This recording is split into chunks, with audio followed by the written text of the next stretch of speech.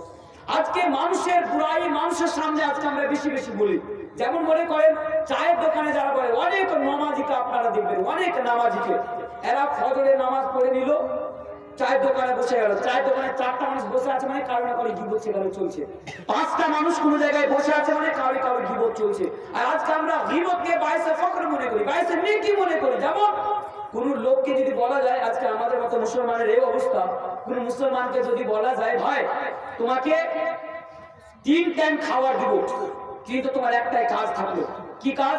তোমার কাজ হলো ওই যে বাসি সাহেব মাদ্রাসা খুলেছে না, খানা বানা, ওর ব্যাপারে খালি মানুষের সামনে গীবত করতে হবে। চোর চুরি করে টাকা দেয়, মাদ্রাসা চালাই, এ চালাই, ও চালাই, খালি গীবত করতে হবে। এ বললো কি জানেন, আপনি ভুল বললেন, 3 টাইম খাবার লাগবে না, আপনি শুধু 1 মুঠা বিড়ির টাকা দিয়ে দেন। 1 মুঠা বিড়ির টাকা আর একটা জর্দারে খালি পান খিলিয়ে দেন। যার গীবত করতে বলবেন, ওর করা তো দূরের কথা, 14 গোষ্ঠী গীবত করে ফেলে দেবে। জান্নাতে চলে যাবে গীবত করলে।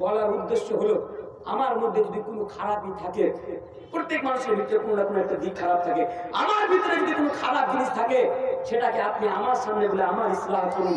মানুষের সামনে যে আমার গীবত করে না, ইসলাম এটাকে সাপোর্ট করে না। এবার আসেন এই হাদিসটার দিকে আবার যায়, কে লা তাহাসাদু ওয়া লা তানারাসু, লাস্টের দিকে যায়, কারণ সময় খুবই তাড়াতাড়ি পালাচ্ছে। আমাকে এখনো মানে যেটা আমার মানে মেন কথা বলার, যে কথা নিয়ে আমি আজকে আপনাদের সামনে এসেছি সেই কথা দিকে আমি এখনো যাইনি, সেদিকে ইনশাআল্লাহ তাআলা আমি আপনাদের সামনে তাড়াতাড়ি নিয়ে আসবো। আসেন হাদিসটা লাস্টের দিকে যায়।